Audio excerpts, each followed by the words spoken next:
Quelqu'un peut se lever sur ses pieds.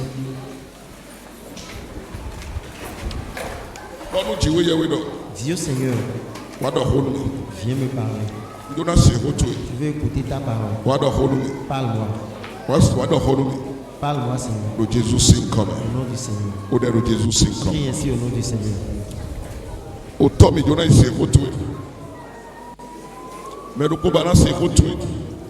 Tu es wado holu me mon koto. Honi wa sonda hodo mero porko simbe zame. Honi tu mero podoti. Honi wa no jiu. Honi tu kanumi. Honi donumi. Honi zemi daga. Honi huali numi. Honi gba wale. Jauda hoda hole ni jabo hodani. Jésus signe ko mi odelo. To ko do mi na hode. O toto Jésus tome. Amen. O vi yeseme do Jésus tome. Amen. Akoso lo tome do penu. Nípa ikoto e mawo. Do okoto e de mi jona se lo zonza e lo utu. Jésus mi wa yo pe. Amen. Baba Vituele do todo to Jésus tome wa do honu ye. Amen. Bon ho dali jawu de deme to Jésus tome ni jodo gbezan leme. Amen. Igo ni nkan tu ma o. Alléluia. Do Jésus si nko ni hode. Mi na obi mi ton do Matthieu si wo. Nous irons dans la Bible, dans le livre de Matthieu. O ta eton wiyeni. Chapitre 14. Minaka afọ eton onukuwe kakaje wanukuwe. Du 22e verset jusqu'au 32e verset. Aussitôt après, il obligea les disciples à monter dans la barque et à passer avant lui de l'autre côté pendant qu'il renverrait la foule.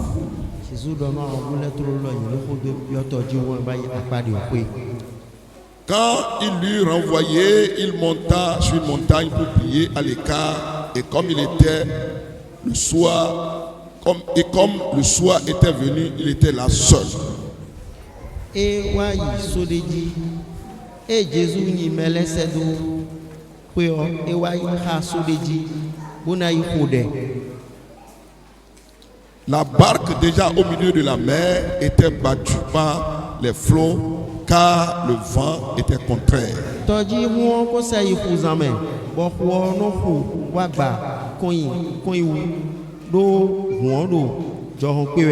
la 4e veille de la nuit, Jésus alla vers eux marchant sur la mer.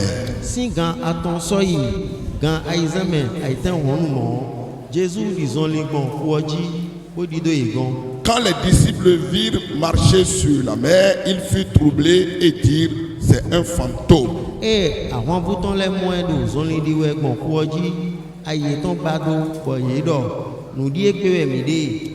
dans leur frayeur, ils poussaient des cris. Jésus leur dit aussitôt: rassurez-vous, c'est moi, n'ayez pas peur. Pierre lui répondit: Seigneur, si c'est toi, ordonne que j'aille vers toi sur les eaux. Et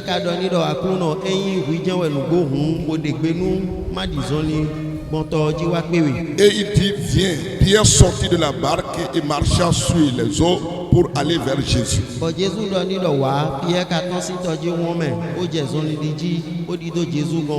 voyant que le vent était fort, il eut peur. Et comme il commençait à enfoncer, il s'écria: Seigneur, sauve-moi. Aussitôt Jésus étendit la main, le saisit et lui dit: homme de peu de foi, pourquoi as-tu douté?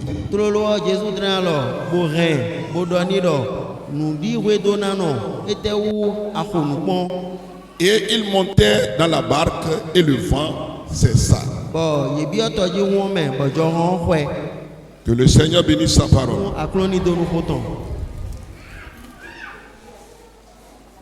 Mais donc tu sais ni bla le ma Que celui qui m'attend fasse sa main comme ça. Alléluia. C'est. Et alléluia, je vais entendre. Donc alléluia ma c'est. Alléluia.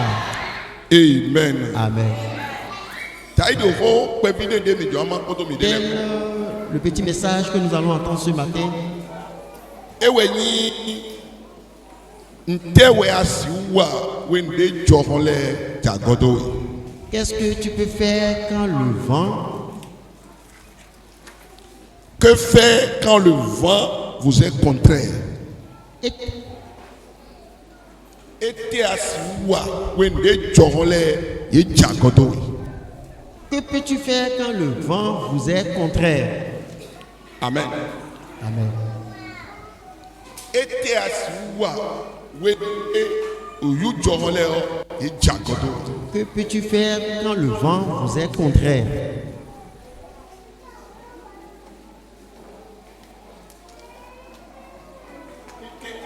Je te prie, prête oreille à cet enseignement de ce matin. Car le Seigneur a quelque chose à faire dans ta vie. Lorsque les vents te sont contraires,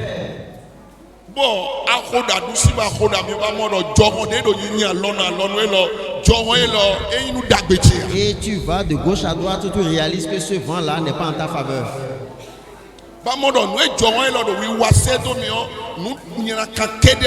Et tu réalises que ce vent, avoir tout ce que faire, c'est mauvais pour toi. Qu'est-ce qu'il convient de faire? Ce passage qu'on vient de lire,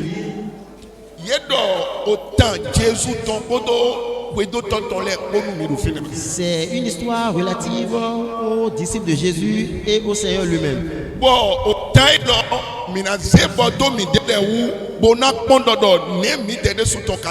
Et nous allons rapprocher cette histoire de nous-mêmes pour voir qu'en est-il de nous-mêmes. Tu vas t'examiner toi-même pour voir comment tu es devant le Seigneur.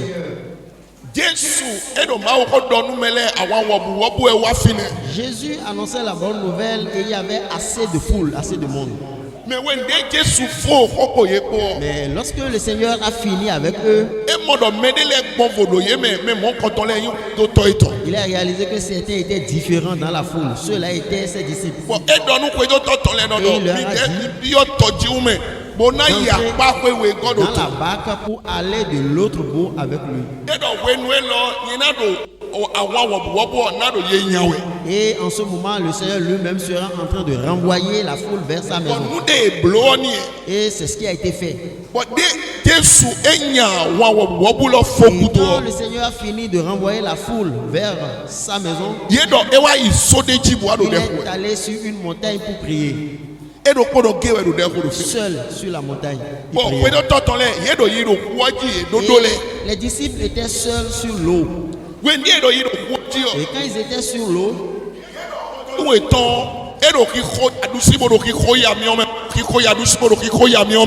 la barque chavirait et était balancée de gauche à droite.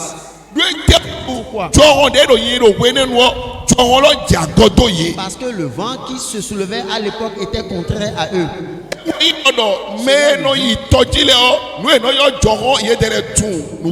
Ceux qui vont souvent dans les barques sur les eaux savent ce que le vent contraire fait. Ceux qui vont en haute mer savent ce que le vent fait. Si le vent se lève et ils font face au lever du soleil, et le vent qui s'est levé fait face à l'ouest, on verra que quand ils vont vers le lever du soleil, le vent les pousse vers l'occident, parce que ce vent leur est contraire. Et si ce vent va dans le même sens, eux et les amène dans le même sens, ils s'abandonnent à ce vent afin qu'ils puissent les amener. Ils n'ont plus d'efforts à faire et le vent lui-même les amène. Mais ce jour-là, le vent qui soufflait, ce vent leur était contraire. Le vent n'allait pas dans le même sens qu'eux. Le vent était contre eux. Là où eux ils vont, le vent les ramène en arrière. Ils s'efforçaient d'aller de l'avant, le vent les ramenait derrière. Jusqu'à la nuit, t'as dit. Et le Seigneur les a réalisé qu'ils rencontraient des difficultés sur la mer. Et le Seigneur est descendu de la montagne. Et il a commencé par marcher par-dessus la mer. Il marchait sur la mer. Ici ce matin, tu as des difficultés.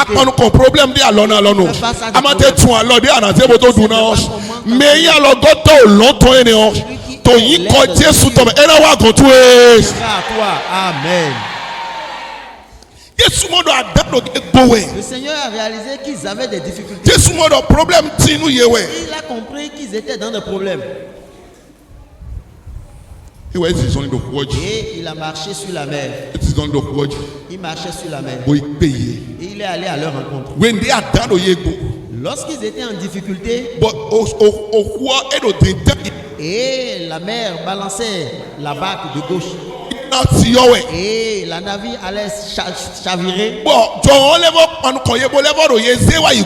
le vent allait même contre eux pour les ramener. C'est alors qu'ils ont aperçu le ciel. Ils ont vu un homme qui marchait sur l'eau. Parce que c'est la nuit, t'as dit. Et il y avait le bruit du vent également. Et il y a aussi les flots de la mer.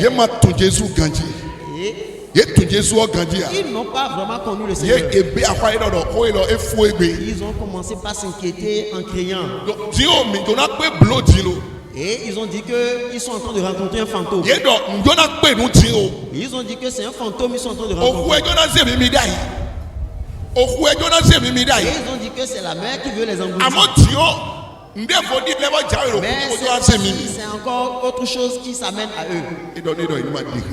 Et il leur a dit, n'ayez pas peur, car c'est lui. Que quelqu'un fasse la main comme ça. Alléluia, nous Jésus. Alléluia au Seigneur. Alléluia. Toi qui as peur ici ce matin, au nom du Seigneur, le Dieu qui donne la paix, l'esprit de Dieu qui donne la paix. Amen. Tout ce qui te fait peur. Amen. Il leur a dit, soyez apaisés. C'est moi-même. C'est moi Jésus. C'est toi Seigneur. Si c'est vraiment toi, ordonne que je puisse marcher sur la mer tel que tu le fais. Et le Seigneur lui a ordonné de venir. Et Pierre également est sorti de la barque et a commencé par marcher par-dessus la mer. Amen. Amen. Au nom du Seigneur, ce qui veut t'engloutir, ce qui veut te tuer, tu vas marcher sur la chose. Amen.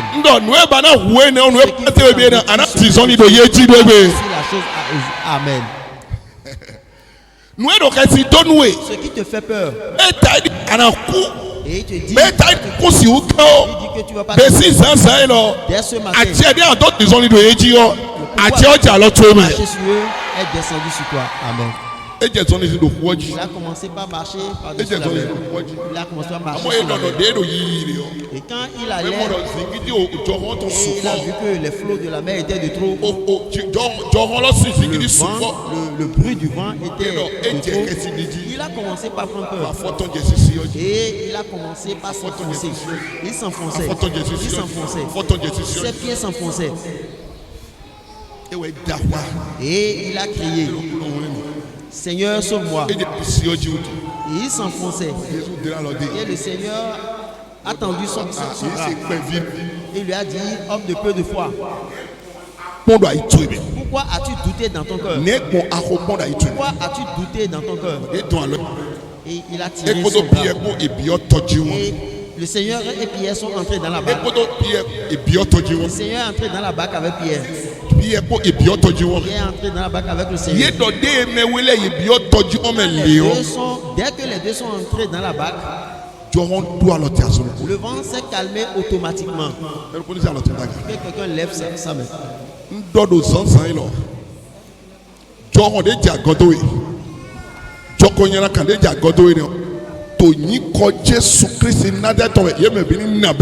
Amen.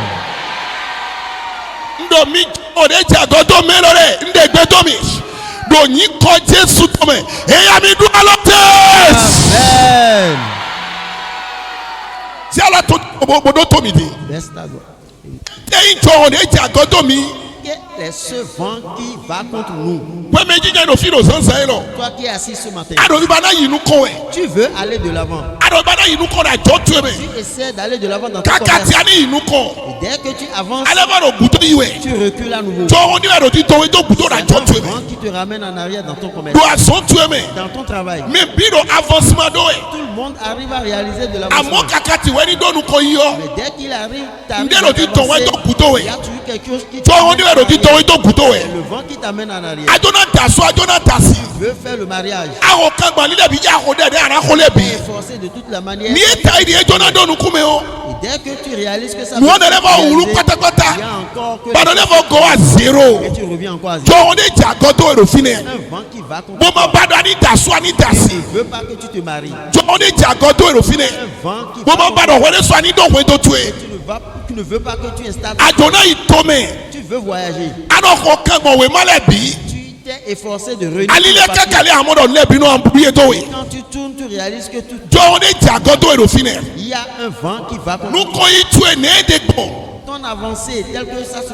Est-ce que ça va tel que ça se doit? Il y a un vent qui va contre toi. Et ce vent ne veut pas que tu aies. Ce vent ne te donne pas la joie. Ce vent a fait même que tu as perdu tout courage. Et quand il va ainsi, qu'est-ce que tu peux faire? Qu'est-ce qu'il convient de faire? Tu n'as pas encore fait. Écoute-moi bien. Écoute-moi bien. Ce jour-là, que le Seigneur Jésus, il leur a dit, entrez dans la barque. Entrez dans la barque. Et allez de l'autre bord.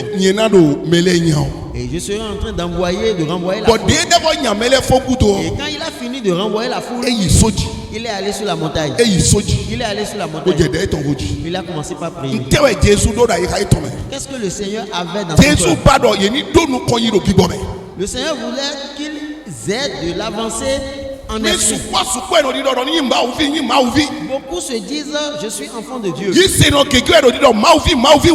beaucoup de chrétiens qui se disent, nous sommes enfants de Dieu. Et la foi n'est que sur les lèvres. Et ce n'est que sur les lèvres. Et ça n'a pas. Et ce n'est pas en fait. Ce n'est pas authentique. Ce n'est pas une foi authentique. Il veut leur montrer qu'ils n'ont pas encore la foi qu'il faut. Il a dit allez de l'autre bord. Il les a laissés un peu afin de voir le type de personnes qu'ils sont. Le monde dans lequel nous sommes, il n'est pas possible que le vent n'arrive pas contre toi. Il y a toujours de vent les plus. La Bible même nous a dit, dans ce monde, vous aurez des attaques. Que tu es pasteur ou pas, tu es évangéliste ou pas, tu sois diacre ou pas, tu sois apôtre, tu sois fidèle de l'église. Mais ce vent-là, ce qui va t'amener à voir le dessus, c'est ta foi. C'est la foi que tu as. C'est ta personne. C'est la manière dont tu es enraciné dans la foi. Et dès que le vent a commencé par souffler contre eux, certains abandonnent le Seigneur. Dès que le vent souffle contre eux. Ko e ma je do di tosinu e to me no je ti Ce qui tosinu ne to. convient pas de dire, ils commencent par le dire. Me no kana ma da wo kaka to Ils gancho. vont même dire qu'ils ont l'habitude de E donner. do mi ni go alonu ma uzo to mi go alonu ma uzo to Oui, kaka. on a dit d'aider les hommes de Dieu, on l'a E fait. do mi ni na ko eno ko gba mi na ko eno ko Ils gba ont kaka. dit de donner pour la construction, je E l'ai do fait. ka do ni le mo blow vo be le mo blow ve to gancho ma do ne mo te me. Ils nous ont demandé de faire ci, de faire ça. Et Ko de pourtant, na je je di n'ai do rien le dit. ni. Ko de na je di do le ni. Voilà un peu les propos. De le me ni le na je o ko nyina kan do to ma uzo atole. Ils vont commencer par tenir des propos E na je ko nyina kan do agugo. vraiment pas possibles contre E na l'Église. je ko nyina kan do ma u de sugo. Ils vont commencer par tenir des propos bizarres à l'endroit de Dieu. Lui te utu yi se to ma yi se gbigbe. Parce que leur foi n'est pas encore No autonome. vite. Mon When frère, mu de ado popo to Jesu po. dès que tu es avec le Seigneur, Awa bo akpon de le do Jesu si tu es afako. venu pour apprendre certaines choses au pied du Seigneur. Anakpon de Jesu no za yi se. Tu vas apprendre comment le Seigneur lui-même Anakpon amène ta anakpon foi. de no kwa do to ma Tu ugogo. vas apprendre comment on puisse faire confiance à Dieu. Anakpon de ndodo aramodo ma usia ma uji azia ikato bito. Tu vas apprendre à savoir comment tu te confies tout ton cœur à Dieu. Anakpon de ndodo beto amasu be ma ukoro betu eme. Tu vas apprendre comment tu peux jamais renier, Ewe rejeter Dieu du dans ta akpon vie. de Jesu si afoglo. C'est ça que tu es venu apprendre. Donc ni dodo eje wenu de joron afondino. Donc, lorsque le vent se soulève contre toi maintenant, Yi se tu ejo wa so fine. maintenant ta foi veut marcher. Ni tu fi deja wa so ni. C'est maintenant que ta foi veut fonctionner. Jesu dodo. Le Seigneur a dit, When de ofi gbe to na wa gbe lo me. lorsque le Fils de l'homme reviendra sur E la terre, kana mo yi se do gbe o me. trouvera-t-il la foi sur la terre? E do ma o ko nu yen bo ye yi se. Celui qui m'a parlé du Seigneur, et j'ai reçu le E di Seigneur. e ka je gbe je so do yi se me. Jusqu'à ce jour, il n'est plus dans la foi. E so do yi se me. Il n'est plus dans la foi. Mi gbodo yi se ye ton. Si je devais suivre Yesu sa na do foi, yi se to. j'allais laisser aussi la foi. Amara gbodo pastor go. Il ne faut pas regarder le pasteur. Amara gbodo mede go. Ne regarde pas Te quelqu'un to d'autre. Jesu go. Mais attache-toi. O à ga ne ta ji no foi. sansa e lo. La chanson de ce E matin, do e fi fi nu mi dodo. Jesu yin wanu emi. car le Seigneur m'aime. Ko me mi ton wo do Jesu yin wanu emi. Je suis content parce que le Seigneur E m'aime. yin wanu we, e yin wanu yere su. Il t'aime, il m'aime. E ma na jo we to. Il ne te laissera pas. Amo Jesu do bi badon pe de so ninu alodeji. Mais le Seigneur veut que tu aies une certaine attitude. E do yin ko Jesu to me. Il a dit au nom du Seigneur, Do Jésus, yin ko Jesu to me au o. nom du Seigneur Mi na Jésus, no nya o fi le je ko. nous allons chasser les Do démons. yin ko Jesu to me Au mi nom na du no Seigneur ko aso. Jésus, nous allons guérir les malades. Do yin ko Jesu to me Au o. nom du Seigneur Jésus, Mi na o nya gbigbo ma o le si me le me. nous allons chasser les démons des Ni mi personnes. dun de ba e do adio e ma na gble unu mi. Prenons quelque chose qui a du poison. Wendi ado yi bo yi se to eli to do yi se do Jesu me o. Lorsque ta foi est ancrée dans le Seigneur, ado Jesu si nko sa. c'est alors que tu peux utiliser le nom du Seigneur Ona do wandele. pour réaliser des choses, Ona do blondele. pour faire des choses, Ona do di alidele. pour Ona baliser do des dele choses, do ni na be. pour dire à des E kana personnes yi to qu'elles mo do écoutent. nugo me. Do ete utu ado yi se utu. Parce que tu as la foi. Amoni amado yi se. Mais si tu n'as pas la foi, Yi se to ba do fine. si ta foi n'est pas là, quand le vent va se soulever contre toi, tu vas commencer par trembler. Ido. Les dit. Fine on to. Oh là. Yesu ma do ko de do bele ga. Le Seigneur n'a pas parlé ce jour-là. E ta kan do. Il a demandé, pourquoi as-tu douté? Pourquoi as-tu douté? De Jesu bi otoju mo me o. Et quand le Seigneur est entré dans la barque, il n'a rien dit. Et pourtant, le vent s'est calmé. Parce que celui que le Seigneur est différent. Fidele o e de gbe to jo. Ailleurs, il a parlé au vent. Il a ordonné au vent de se calmer. Na be. Il a ordonné à la mer de se calmer. Amo we o we do na representant Jesu. Et toi, tu seras un représentant du Seigneur Jésus. Bana no do ko to Jesu si nko me. Et tu parleras au nom du Seigneur Jésus. Mo di ado Jesu na no blonu. Et ce que tu dis, le Seigneur fera. Amo we to ba na do mo we na yime. Avant qu'il en soit ainsi, Didi tu. il faut ta foi. Ano wa fi o akano akon di do Jesu si afoglo. Tu viens ici, est-ce que tu viens apprendre la foi au pied de Jésus? Jacob do nu lo. Jacob nous a dit, Edo. il a dit, Didi de ma do aso. la foi sans les œuvres, Edo ku. c'est une foi morte. Didi o degi ko e ma. C'est la foi sur les lèvres simples, When ce the n'est pas la situation foi. de le na wa. Dès que des situations vont se When soulever, no e na tuni adon didi. c'est en ce moment-là on saura que tu as la When foi. pan ko problem le. Lorsque tu feras face à When des pan problèmes, ko ahwa. lorsque tu feras face When à des pan ko attaques, keto. à des combats aux ennemis, When le gbana do no do mi na ki afoto chokotoro ko me ko wa. lorsque le diable voudra mettre le même pantalon que When toi, dia ahwa ero to to ko le bi na foto jitu e. lorsque Lorsque tu auras des attaques de la maison de ton père, lorsque tu iras au coucher et tu pourras pas t'endormir, lorsque les maladies vont se soulever, lorsque ton commerce sera complètement lié, lorsque ton travail sera lorsque ton foyer sera disloqué, c'est là que tu vas voir si tu as la foi ou pas. Mais dès que, à mesure que les choses marchent, et tu manges, et ton mari a les enfants se portent à merveille, et personne ne t'a attaqué. En ce moment-là, tu diras que tu es chrétien. Non. Le Seigneur a dit, heureux l'homme qui supporte les tentations. Ceux qui supportent les tentations. Et ils ont été courageux. Dès qu'ils auront remporté la victoire, ils recevront la couronne réservée par le Seigneur. Les pierres étaient avec le Seigneur, mais leur foi n'était pas encore une foi formidable. Ils n'ont pas encore la foi authentique. Ils n'ont pas encore l'assurance qu'il faut. Je ne sais pas ce que tu traverses en ce moment. Je ne sais pas quel problème tu as en ce moment. Je ne sais pas ce qui demande ton Dieu dans ta vie. Je ne sais pas ce qui cherche à te réunir. Je ne sais pas déjà ce qui te réunit. Je ne sais quelle difficulté certaines rencontrent actuellement. M'a dit, te dit, c'est là on veut savoir si tu as vraiment la foi. C'est là on veut savoir si tu as une foi vivante. Tu vas utiliser ta foi pour renverser maintenant les problèmes. Lorsque des problèmes arrivent à des personnes, ils vont commencer par s'enrager contre sa femme. S'enrager contre leur femme.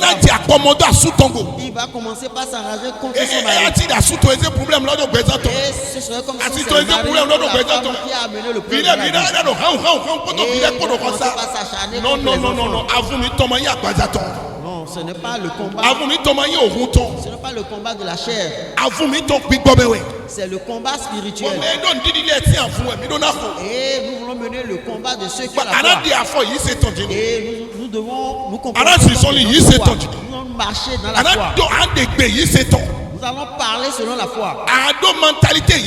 Nous allons réfléchir selon la foi. Nous allons penser selon la foi. Et en ce moment, tous les vents vont se calmer. Tous les vents vont se calmer. Mais si tu es aigri, tu es en colère, tu seras en train de tirer et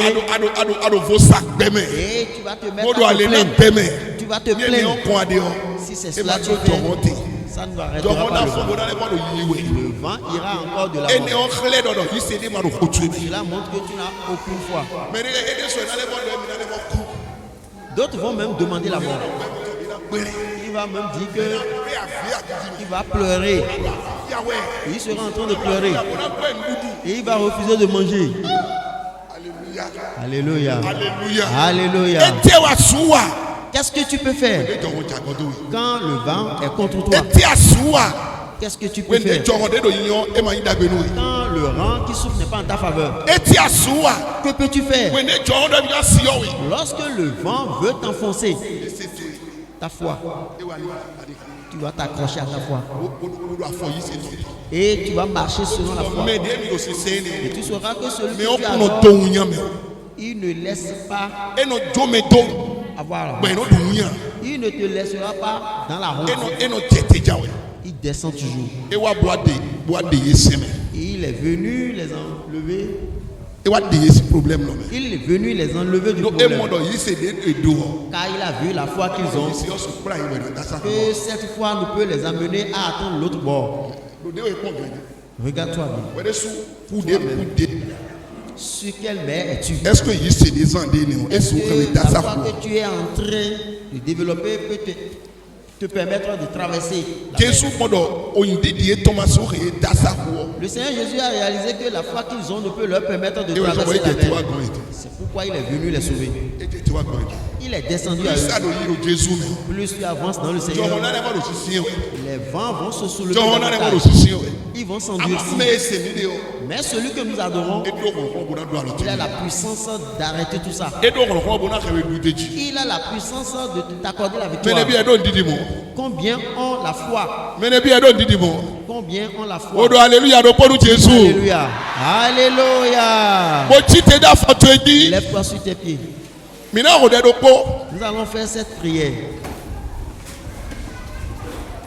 Nous allons faire une seule prière. Tel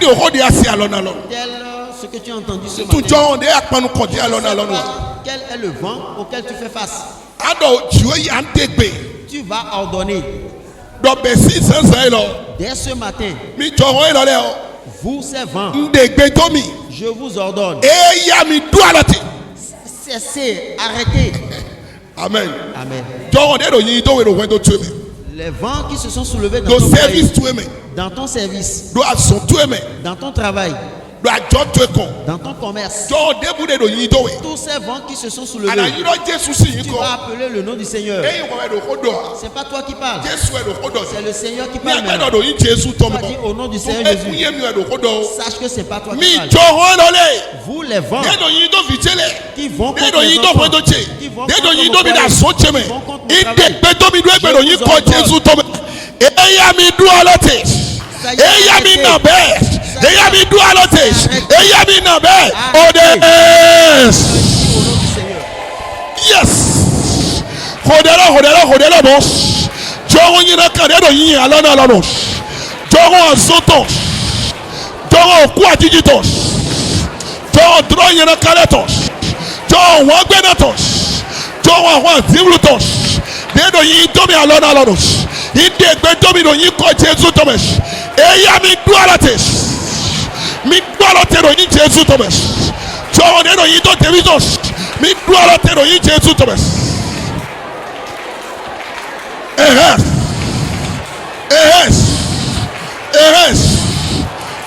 mi dualates. Eya mi dualates. Jogo yin kaloles. Jogo azetoletos. Jogo wotoletos. Jogo akunatos. Jogo mamitos. Jogo hotos. Jogo numamosatos. Jogo yatos. Jogo uyatos. Inde gbetomis. Eya mi dualateto yin ko Jesu Thomas. Mi dualateto yin Jesu Thomas.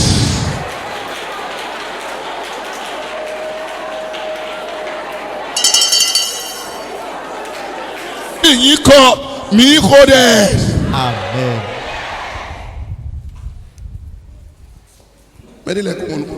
Certains n'ont pas encore compris.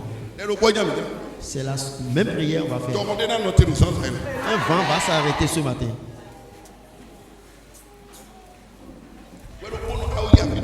Toi seul, tu as déjà prié et tu as déjà pleuré à cause de ce vent dans ta chambre. Seul, dans ta chambre, tu as déjà pleuré, tu as dit où est-ce que je vais passer avec ce problème. Ce matin, ce vent va s'arrêter. Tu vas appeler le nom du Seigneur 3 fois. Le vent des dettes. Le vent des méventes. Le vent de le vent de la misère. Le vent de la honte. Le vent de l'échec. Le vent de le vent qui le vent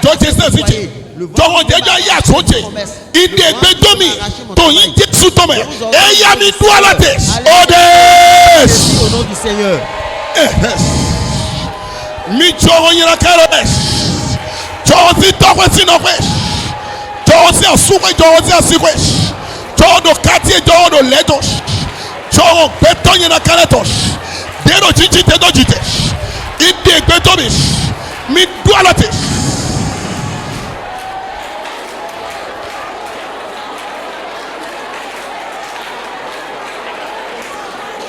Dogonu tiwe dogonis. Jogo no na dualotes. Jogo yena kalori dualatero yiko Jesu Thomas. Jogo wonto leto akuna letos. Jogo awaro asutokwe asitokwe. João Juan Toto Fenes, João Juan Catietos, João Juan Aquimes, João Juan Azomes, Miduala Teto Inches Thomas, João Yina Caroles, João do Viteleji, Miduala Teto Inches Thomas, Igbedomido Niko Jesus Thomas, Abuani Miss, Abuani Mitos, Miduala Temi Jones, Miduala Tes.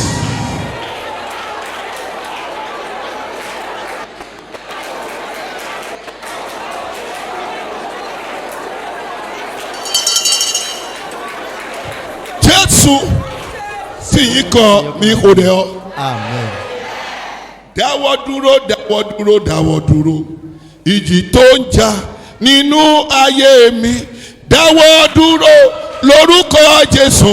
Mo pàṣẹ fún ọ, dáwọ́ dúró.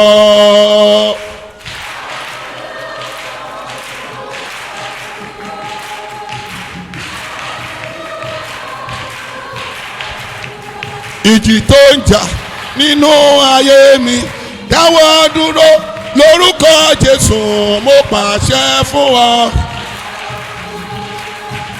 Dáwọ́ dúró, dáwọ́ dúró, dáwọ́ dúró. Dáwọ́ dúró, dáwọ́ dúró, dáwọ́ dúró. Ìjì tó ń jà nínú ilé mi, dáwọ́ dúró lórúkọ Jésù, mo pàṣẹ fún ọ. Dáwọ́ dúró, dáwọ́ dúró. Dáwọ́ dúró, dáwọ́ dúró, dáwọ́ dúró, dáwọ́ dúró. Ìjì tó ń jà nínú ayé mi, dáwọ́ dúró lórúkọ Jésù, mo pàṣẹ fún ọ. Dáwọ́ dúró. Dáwọ́ dúró, dáwọ́ dúró, dáwọ́ dúró. Dáwọ́ dúró, dáwọ́ dúró, dáwọ́ dúró. Ìjì tó ń jà nínú iṣẹ́ mi, dáwọ́ dúró lórúkọ Jésù, mo pàṣẹ fún yín o. Dáwọ́ dúró. Dáwọ́ dúró, dáwọ́ dúró, dáwọ́ dúró. Dáwọ́ dúró, dáwọ́ dúró, dáwọ́ dúró. Ìjì tó ń jà nínú ayé mi, dáwọ́ dúró lórúkọ Jésù, mo pàṣẹ fún ọ. Dáwọ́ dúró. Dáwọ́ dúró, dáwọ́ dúró, dáwọ́ dúró. Dáwọ́ dúró, dáwọ́ dúró, dáwọ́ dúró. Ìjì tó ń jà nínú ilé mi, dáwọ́ dúró lórúkọ Jésù, mo pàṣẹ fún yín o. Dáwọ́ dúró. Dáwọ́ dúró, dáwọ́ dúró, dáwọ́ dúró. Dáwọ́ dúró, dáwọ́ dúró, dáwọ́ dúró. Ìjì tó ń jà nínú ayé mi, dáwọ́ dúró lórúkọ Jésù, mo pàṣẹ fún ọ. Dáwọ́ dúró. Ọpẹ́, dáwọ́ dúró, dáwọ́ dúró, dáwọ́ dúró. Dáwọ́ dúró, dáwọ́ dúró, dáwọ́ dúró. Ìjì tó ń jà nínú ayé mi, dáwọ́ dúró lórúkọ Jésù, mo pàṣẹ fún ọ. Dáwọ́ dúró, dáwọ́ dúró. Dáwọ́ dúró, dáwọ́ dúró, dáwọ́ dúró. Dáwọ́ dúró, dáwọ́ dúró, dáwọ́ dúró.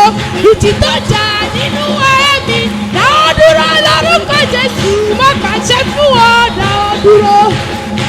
Dáwọ́ dúró, dáwọ́ dúró, dáwọ́ dúró. Dáwọ́ dúró, dáwọ́ dúró, dáwọ́ dúró. Ìjì tó ń jà nínú ayé mi, dáwọ́ dúró lórúkọ Jésù, mo pàṣẹ fún ọ. Dáwọ́ dúró. Dáwọ́ dúró, dáwọ́ dúró, dáwọ́ dúró. Dáwọ́ dúró, dáwọ́ dúró, dáwọ́ dúró. Ìjì tó ń jà nínú ayé mi, dáwọ́ dúró lórúkọ Jésù, mo pàṣẹ fún ọ. Lórúkọ Jésù, mo pàṣẹ fún ọ. Lórúkọ Jésù, mo pàṣẹ fún ọ. Dáwọ́ dúró. Lórúkọ Jésù, mo pàṣẹ fún ọ. Dáwọ́ dúró. Lórúkọ Jésù, mo pàṣẹ fún ọ. Dáwọ́ dúró. Lórúkọ Jésù, mo pàṣẹ fún ọ. Dáwọ́ dúró. Lórúkọ Jésù, mo pàṣẹ fún ọ. Dáwọ́ dúró. Lórúkọ Jésù, mo pàṣẹ fún ọ. Dáwọ́ dúró. Lórúkọ Jésù, mo pàṣẹ fún ọ. Dáwọ́ dúró. Dáwọ́ dúró, dáwọ́ dúró, dáwọ́ dúró. Ó dáwọ́ dúró, dáwọ́ dúró, dáwọ́ dúró. Ìjì tó ń jà nínú ayé mi, dáwọ́ dúró lórúkọ Jésù, mo pàṣẹ fún ọ. Dáwọ́ dúró. Dáwọ́ dúró, dáwọ́ dúró, dáwọ́ dúró. Dáwọ́ dúró, dáwọ́ dúró, dáwọ́ dúró. Ìjì tó ń jà nínú ayé mi, dáwọ́ dúró lórúkọ Jésù, mo pàṣẹ fún ọ. Jọ̀wọ́ dé ìròyìn ìrògbé sàn tó mi. Mi jona do ko se do jogon do sansan lo. E ko yin do we kakaka ba taso to fi na gbon. E ko yin do we kakaka ba do emi jan ho si to me. E ko yin do we kakaka ba agbojo do yi se me. Inde pe do mi jogon lo le. Jogon de go si to itokwe. Jogon de go si no itokwe. Jogon de go si asu itokwe. Jogon de go si asi itokwe. Jogon akime tole. Jogon service tole. Jogon wendome tole. Jogon quartier tole.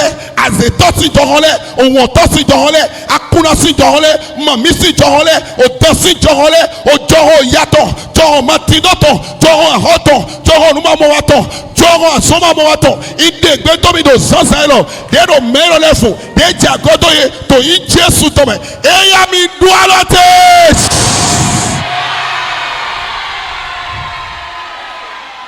Inotero zanzailo. Kairi mede yamisi sabodode. Bonde gbetomi johon lole. Johon de jagodo ye.